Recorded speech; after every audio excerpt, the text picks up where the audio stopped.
As I stared at the latest Voyager 2 data, my hands froze. This probe was never meant to look back, never meant to send this message. Yet across billions of miles of darkness, something answered us. And once you hear what Voyager 2 just confirmed, you will never look at space the same way again. I remember the moment I first learned about Voyager 2. It was launched in 1977, the same year humanity still believed space was mostly quiet, empty, and safe. I was told it was a time capsule, a brave little machine carrying our fingerprints beyond the planets. A golden record of who we were. Music, voices, hope. What no one told me was that Voyager 2 would outlive generations, outlast governments, and eventually become humanity's most distant witness to the unknown. For decades, Voyager 2 did exactly what it was built to do. It flew past Jupiter, revealing violent storms larger than Earth itself. It passed Saturn, where rings shimmered like shattered glass frozen in orbit. Then Uranus, tilted and strange, followed by Neptune, where winds screamed at impossible speeds. Each flyby rewrote textbooks.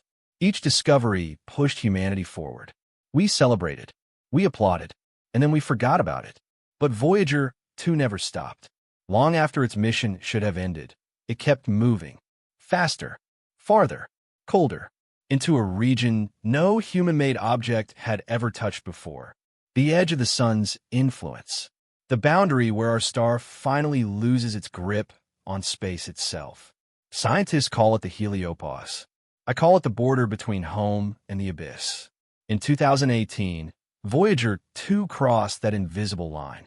When I first read that transmission report, I felt something tighten in my chest. Because this wasn't just a milestone. This was a warning. Voyager 2 wasn't just leaving the solar system. It was entering interstellar space, a realm shaped not by our sun, but by forces we barely understand. Then something happened that no one expected. The data coming back from Voyager 2 didn't match the comm models we trusted for decades. The instruments detected sudden spikes in cosmic radiation, plasma waves that shouldn't have been there, magnetic field readings that shifted sharply, as if something was pushing back against our solar bubble. When I saw those charts, I realized this wasn't just science anymore. This was confrontation. Voyager 2 didn't physically turn around. It can't. But the data it sent back felt like a warning flare fired straight at Earth. The interstellar medium wasn't silent. It wasn't empty. It was active, pressurized, hostile in ways we had only theorized. I imagined Voyager 2 out there, its power slowly fading, running on a nuclear heart the size of a briefcase. Alone, no commands in real time. Every signal taking over 18 hours just to reach us. And still, it was screaming information across the void, telling us that the space beyond our solar system is far more aggressive than we believed. NASA engineers quietly confirmed it. The pressure outside our heliosphere is stronger than expected. The cosmic radiation levels are higher. The boundary protecting our solar system is thinner, more fragile. That invisible shield we depend on to block deadly radiation from deep space is not as strong as we once thought. For the first time, I understood the fear behind the excitement.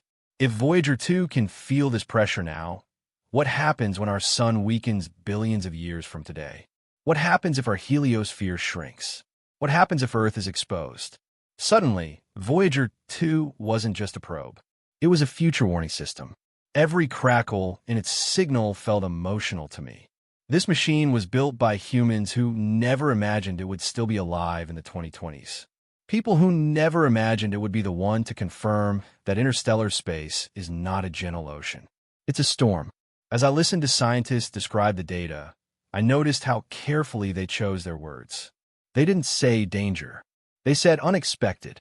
They didn't say threat. They said dynamic. But between those sentences, I heard fear. Real fear. The kind you can't publish in a press release. Voyager 2 is still drifting outward. Still sending whispers. Still confirming what we all feared deep down. Space is not waiting for us with open arms. It is watching, pressing, testing the limits of the bubble that keeps us alive. And the worst part is this. Voyager 2 is only the beginning. Because if this is what we're detecting now at the edge of our solar system, then what lies farther out may already be shaping our future in ways we're not ready to face. When I realized what Voyager 2 was truly telling us, I couldn't stop thinking about the heliosphere. For most of my life, I imagined it as an invisible force field, strong, stable, permanent. A glowing bubble carved by the solar wind, stretching far beyond Pluto, wrapping every planet in quiet protection. But Voyager 2 didn't describe S.H.I.E.L.D. It described a battlefield. The data showed the solar wind slowing down as it approached the heliopause, like a tide losing its strength before crashing into a wall. Plasma densities jumped abruptly the moment Voyager 2 crossed into interstellar space. That wasn't supposed to happen so suddenly. Models predicted a gradual transition, a soft boundary. Instead, Voyager 2 found a sharp edge, like glass pressed against steel. I remember reading the magnetic field measurements over and over, hoping I was misinterpreting them. The direction of the magnetic field barely changed across the boundary. That was terrifying. It meant the pressure from outside our solar system was so strong that it had already aligned our sun's magnetic influence to match it. We weren't dominating this region. We were being shaped by it. Cosmic rays flooded Voyager 2's detectors the moment it crossed over. High-energy particles, born from exploding stars and violent galactic events, slammed into its instruments. These particles are invisible killers. They can shred DNA. They can damage electronics. And out there, beyond the heliosphere, there's nothing to slow them down. As I absorbed this information, one thought kept repeating in my mind. Earth has been safe not because space is kind, but because our sun has been strong. Voyager 2 was showing us what happens when that protection weakens, even slightly. NASA scientists spoke carefully about the implications. They confirmed that the heliosphere fluctuates. It breathes in and out depending on solar activity. During periods of low solar output, the heliosphere shrinks. Voyager 2 crossed the boundary during one of those quieter phases. That timing wasn't coincidence. It was exposure. I imagined Earth during such a contraction. I imagined cosmic radiation creeping closer, pressing harder against our atmosphere. I imagined satellites aging faster, astronauts receiving higher doses, future missions becoming riskier with every year the sun slows down. Then there was the sound. Voyager 2 detected plasma oscillations in interstellar space. Converted into audio, they sounded like a low, haunting hum. Not silence, not emptiness, a presence. When I heard it, I felt something primal stir inside me. This was the sound of a medium filled with energy, charged, restless, alive in a way we never expected. Interstellar space isn't empty darkness. It's a high-energy environment shaped by shock waves from ancient supernovae and magnetic turbulence stretching across light years. Voyager 2 confirmed that our solar system is moving through a region of space that is far more active than our past models assumed. That realization changed everything for me. If the environment around us is more hostile, then long-term human survival beyond Earth becomes far more complicated. Mars missions, deep space travel, permanent habitats, all of it depends on shielding from radiation we barely understand. Voyager 2 wasn't just collecting data. It was quietly rewriting the risk calculations for our entire future in space. I thought about the golden record again. The voices, the music, the message saying, "Hello from the children of planet Earth." It felt almost naive now. Not because it was wrong, but because it assumed we were sending a greeting into a quiet universe. Voyager 2 confirmed we were sending it into a storm. And still, the spacecraft keeps going. Its power supply is weakening. Instruments are being shut down one by one. Soon, Voyager 2 will fall silent forever. But the truth it already sent back can't be turned off. The heliosphere is not an impenetrable wall. It's a fragile boundary, constantly under pressure from a galaxy that does not care whether we survive. As I close the report, one question haunted me more than any other. If this is what Voyager 2 detected just beyond our doorstep, what will we find when we finally follow into the dark? Because the shield is cracking, and we are not ready for what comes next. The more I studied Voyager 2's data, the clearer it became that this wasn't just about distance anymore. It was about survival. Radiation isn't dramatic the way explosions are. It doesn't announce itself with light or sound. It seeps in silently, particle by particle, rewriting biology and destroying technology over time. And Voyager 2 was swimming in it.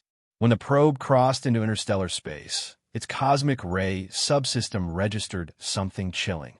The intensity of galactic cosmic rays surged sharply, far higher than what Voyager 1 had recorded years earlier. That difference mattered. It suggested the interstellar environment isn't uniform. It changes. It evolves.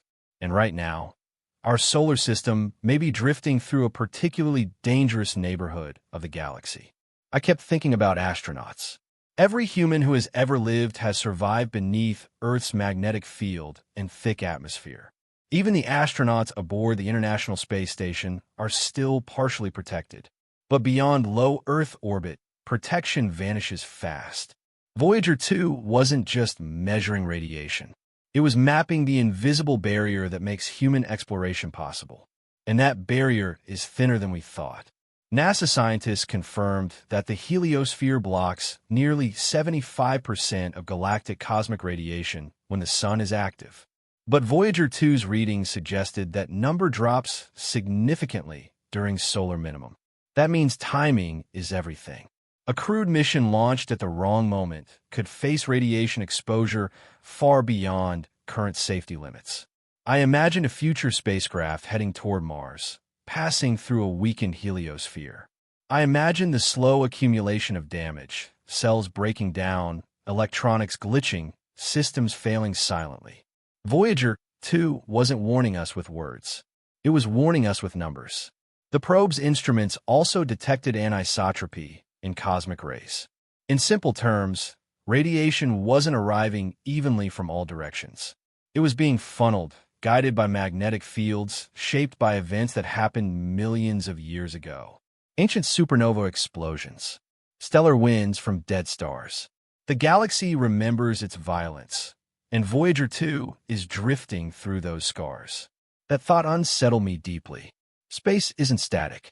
It's a living record of destruction and creation, layered over time. Voyager 2 confirmed that the environment beyond our solar system is shaped by forces far older and more powerful than our sun forces that don't pause or soften for fragile life.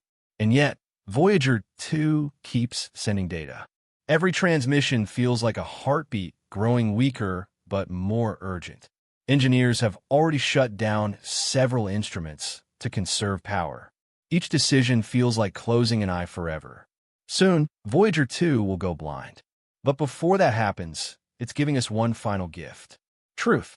I realized something else while reading the radiation models. Earth's safety isn't guaranteed forever. Our magnetic field fluctuates. Our sun evolves. The heliosphere expands and contracts. All of this means protection is temporary, not permanent. Voyager 2 is showing us a future where our planetary defenses could weaken faster than we expect. For the first time, the phrase cosmic vulnerability stopped feeling theoretical to me.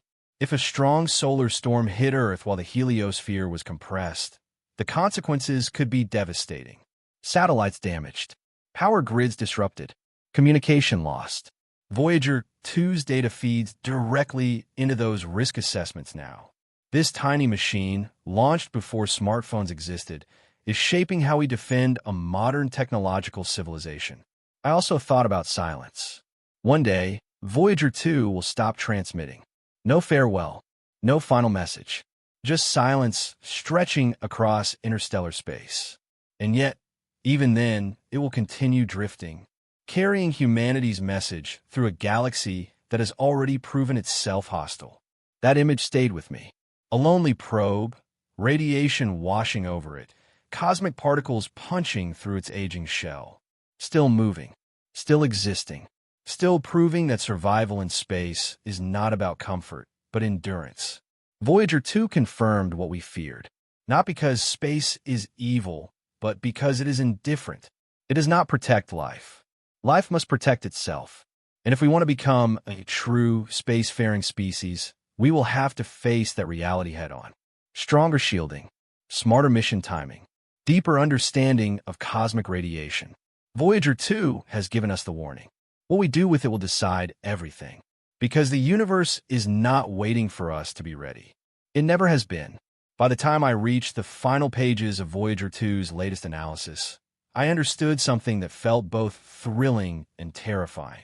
Voyager 2 isn't just a probe drifting away from us.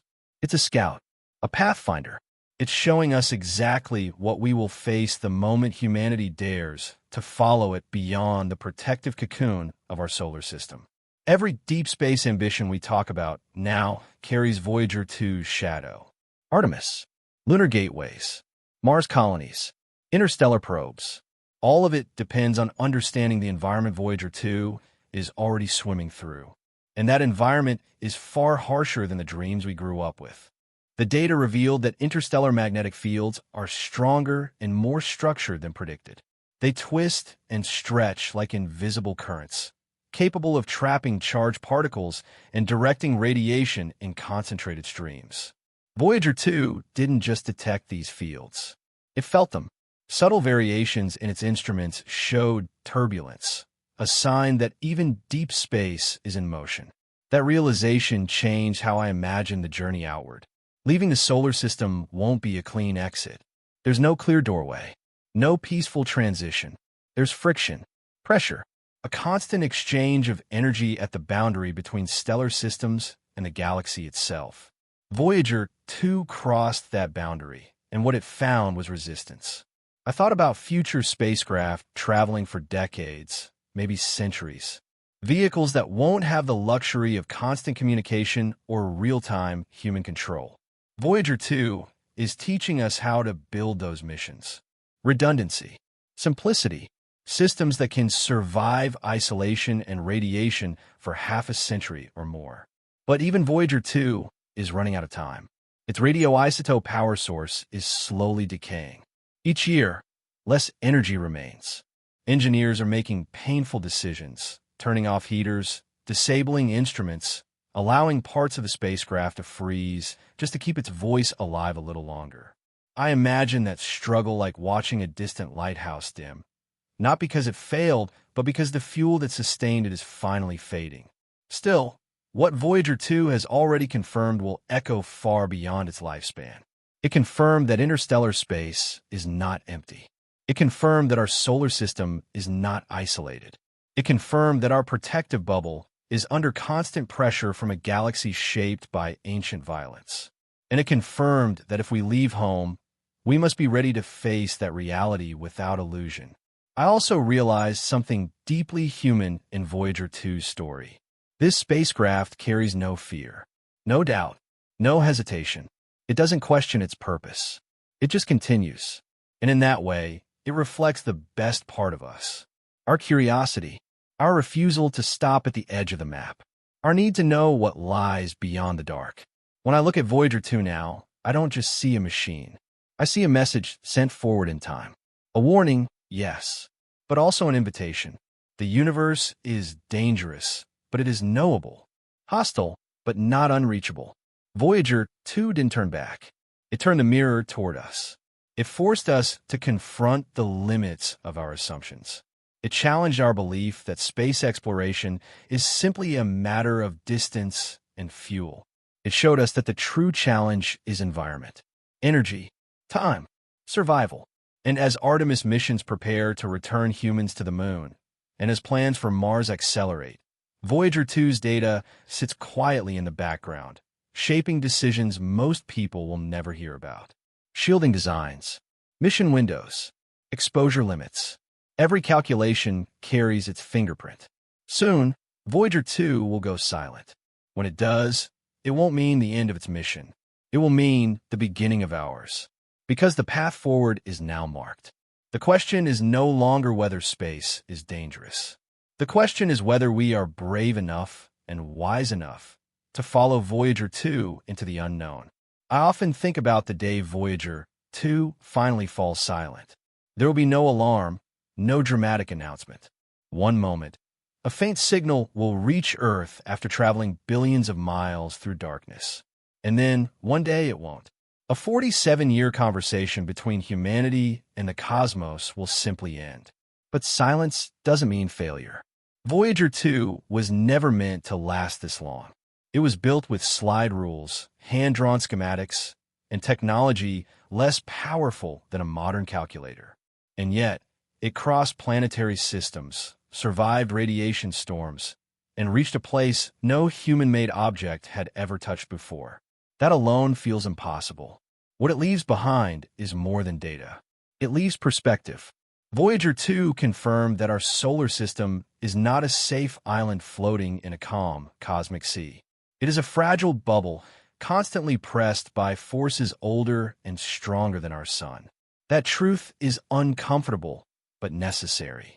Because believing in a gentle universe makes us careless. Understanding a harsh one makes us prepared. I realized that Voyager 2 didn't shatter our dreams of space exploration. It refined them. It taught us that exploration isn't about romance. It's about resilience, about engineering systems that can endure decades of radiation, about protecting human bodies in environments that were never designed for life, about respecting the power of the galaxy instead of underestimating it. The golden record still travels with Voyager 2. Somewhere out there, drifting through interstellar space, are the sounds of Earth. A mother's kiss, a heartbeat, music from cultures long gone. A reminder that even in a hostile universe, life dares to speak. And maybe that's the most powerful thing Voyager 2 confirmed. Not that the universe is dangerous, but that we were brave enough to reach into it anyway. As Artemis missions prepare to carry humans back to the moon, and as plans for Mars slowly move from imagination to engineering, Voyager 2's legacy quietly guides us. Every calculation now carries caution. Every mission plan carries humility. We no longer assume space will forgive our mistakes. Voyager 2 showed us the cost of ignorance. One day, humanity may build ships capable of reaching the stars Voyager 2 is drifting toward. When that day comes, we won't be entering blind. We'll be following a trail left by a machine that dared to go first, alone, unafraid, and honest in what it found. As I imagine Voyager 2 now, I see it drifting endlessly, its antennas frozen, its instruments dark, still moving forward at over 34,000 miles per hour. It doesn't know it's alone. It doesn't know we're watching. It simply continues, carrying our story into the galaxy. Voyager 2 didn't turn back. It turned knowledge into warning. It turned fear into preparation. And it turned humanity's first step into interstellar space into a lesson we cannot afford to ignore. The universe is vast. It is dangerous. And it is real. Thanks to Voyager 2, we finally know